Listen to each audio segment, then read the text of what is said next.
내용은 집중이란 무엇인가 영양학적인 관점에서 말씀을 드리고 이 집중하기에 뇌에 어떤 특징이 있는지, 그 다음에 고기 먹으면 왜 집중력이 좋아지는지, 뭐 저탄고지겠죠. 그 다음에 우리 아이 그렇다면 어떻게 먹어야 될까, 그리고 고기 싫어하는 아이는 어떻게 해야 될지에 대한 내용으로 같이 해보도록 하겠습니다.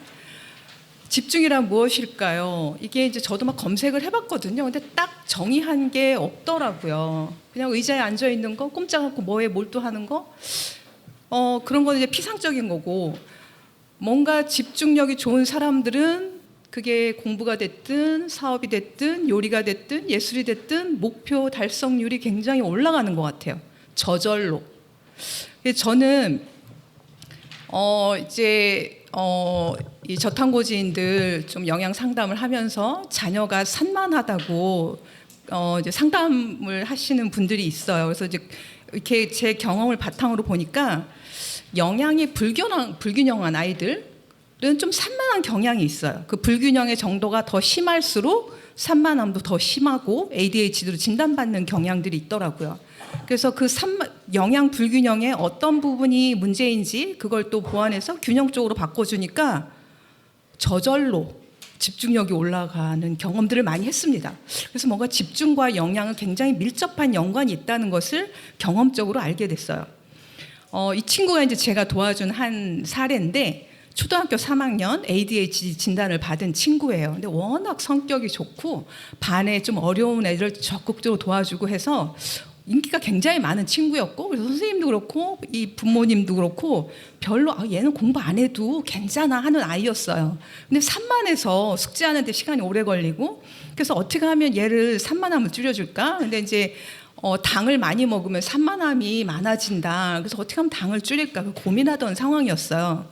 근데 이제 이 친구를 제가 모발 검사를 하고 이렇게 먹이라고 구체적으로 가이드를 했고, 식단 전에는 수학 점수가 평균 50점대였어요. 그래도 난 괜찮아 하는 아주 자신감 있는 친구였는데, 식단 1주 후에 한 80점대로 올라갔어요. 2주 후에 한 95점대로. 완전 수직 상승인 거죠. 그리고 이제 3개월 재검사할 때쯤에 이제 어머니랑 얘기를 해보니까 국영수 다 100점을 맞았다는 거예요. 그래, 이 초등학교 입학하고 처음이래요. 지금은 한 1년, 2년이나 지났나? 아직도 이 성적을 유지하고 있고, 이 아이는 예전에는 그냥 뭐 다른 희망을 갖고 있다가 지금은 의대를 가겠다고. 그다음에 이제 두 번째는 이 저탄고지 라이프스타일 카페에서 발췌한 건데, 이 글쓴이의 허락을 받고, 이 딸이 고3 때 수능을 볼 때 평균 한 3등급이었나 봐요. 그래서 자기가 원하는 학과를 못 들어가서 재수를 하기로 했고, 그 재수하는 시점에 어머니께서 식단을 바꿔준 거죠. 근데 이제 이 아이가 이제 엄마한테 얘기를 하는 것 중에 일부를 발췌를 해보면, 신기해. 7시에 아침 먹고 10시면 배고프고 집중력 떨어졌는데 그게 없어졌어. 저절로 집중이 되고. 그래서 이 친구가 성적이 또 우상향 수직 상승을 하고, 그때 재수할 때쯤 수능에서 올 1등급, 그때 굉장히 좀 높은 점수의 1등급을 받아서 아까 뭐 대학교 이름이 바뀐다고 했는데 정말 스카이 쪽에 원하는 학과를 들어갔습니다. 그럼 이 두 사례의 공통점은 뭐였을까요? 고기를 배제하지 않는 저탄고지였어요.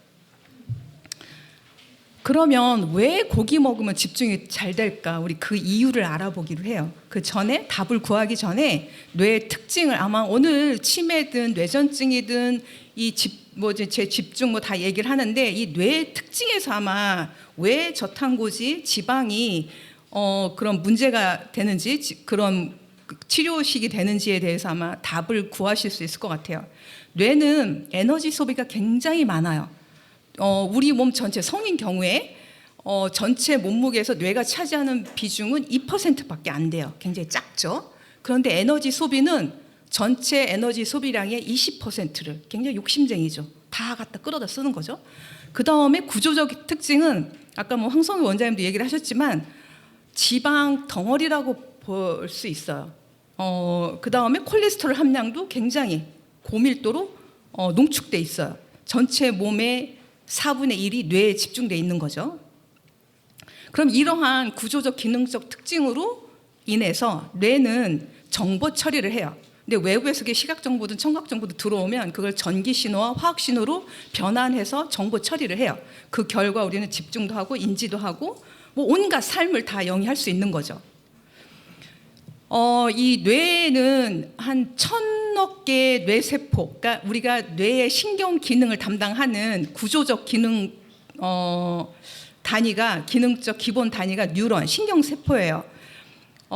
이제 구조를, 이게 이제 신경세포의 기본 구조인데, 세포체 부분이 있고, 여기에 이제 긴 케이블 같이, 섬유 같이 긴 축색 부분이라고 하는 부분이 있고, 축색 말단 부분이 있어요.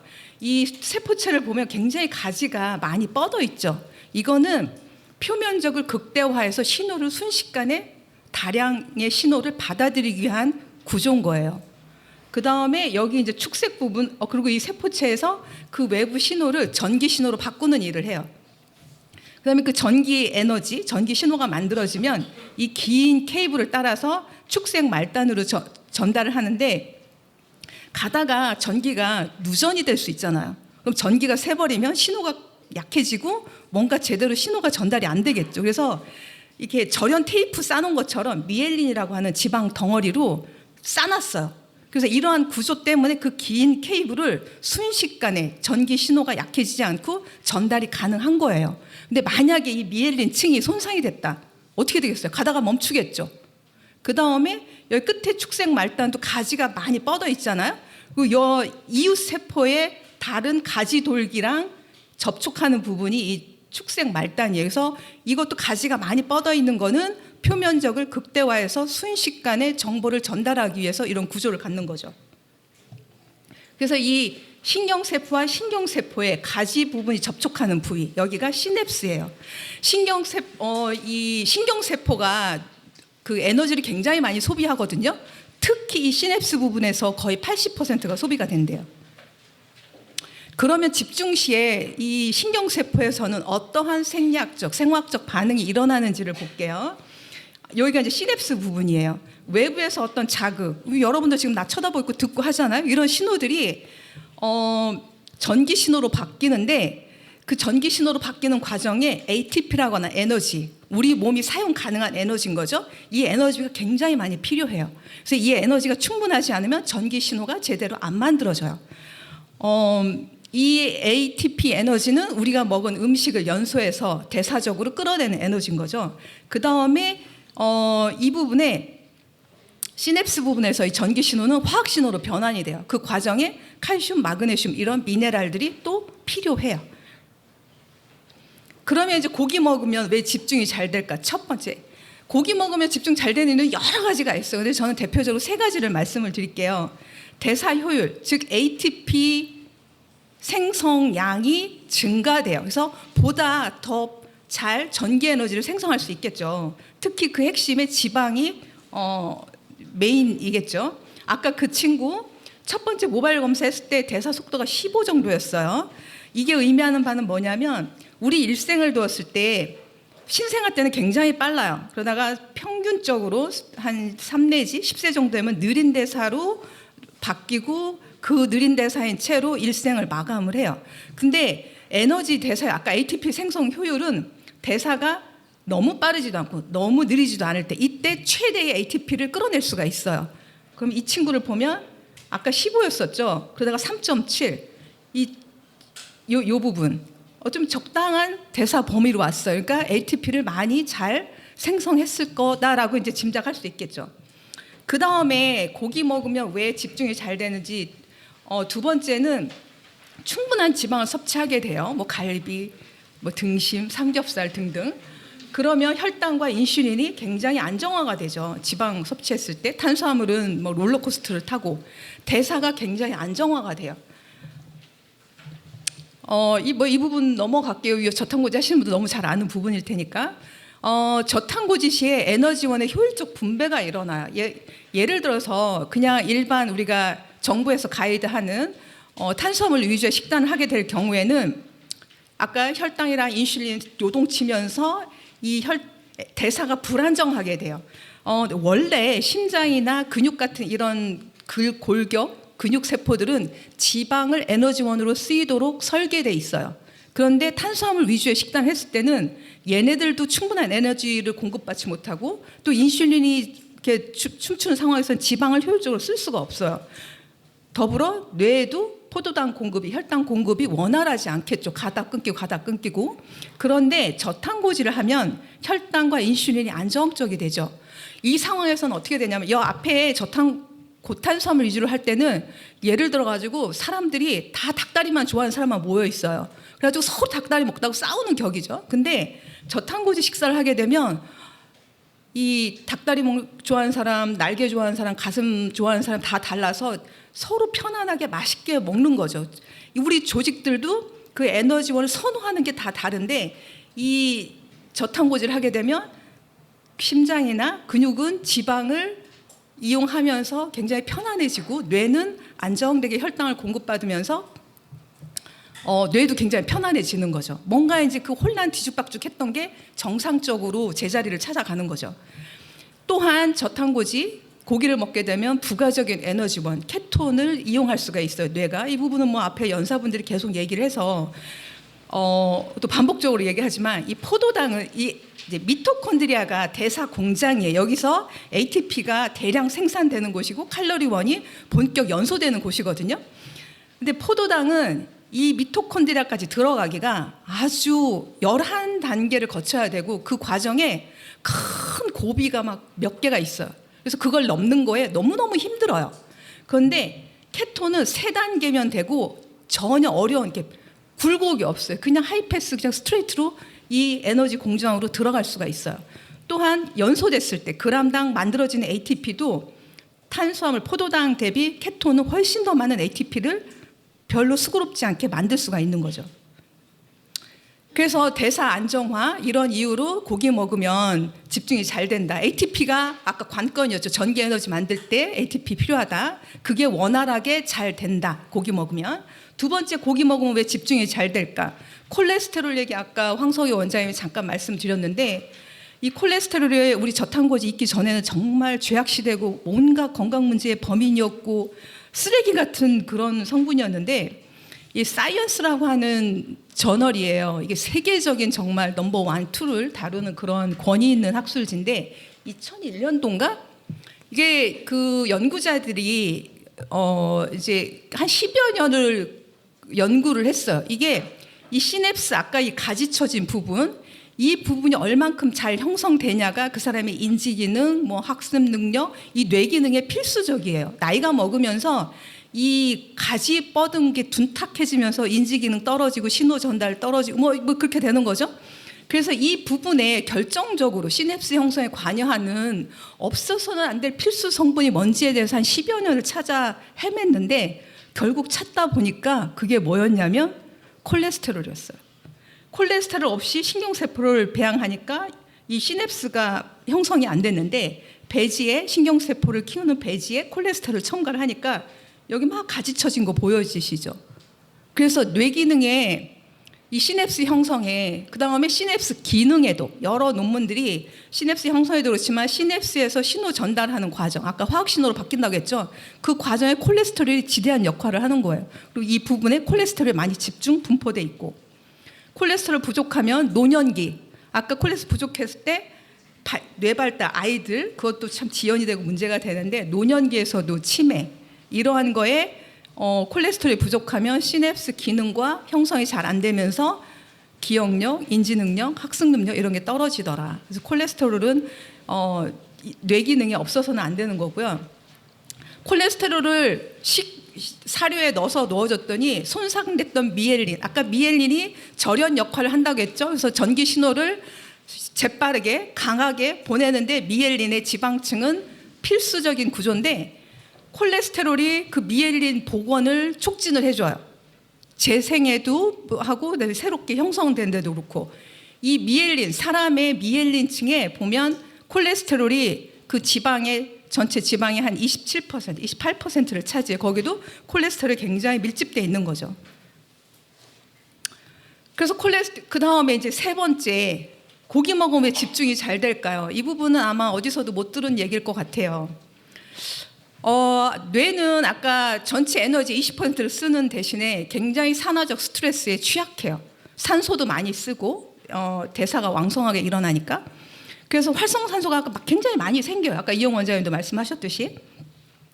그런데 우리 뇌를 그냥 냅두지를 않죠. 그 산화적 손상으로부터 보호하는 중요한 시스템이 있어요. 이 케톤식은 뇌에 글루타치온 수치를 증가시키는, 글루타치온은 굉장히 강력한 항산화제고 뇌에 고농도로 존재를 해요.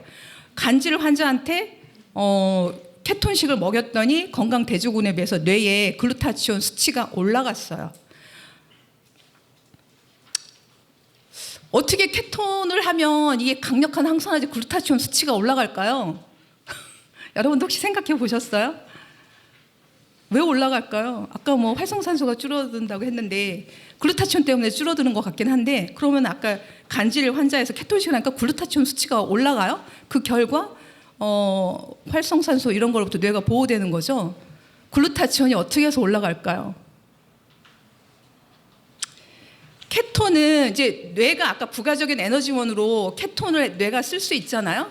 그러면 포도당은, 여러분들 포도당은 에너지원으로 사용한다고 알고 있죠. 그 외에 또 다른 기능 뭐가 있을까요?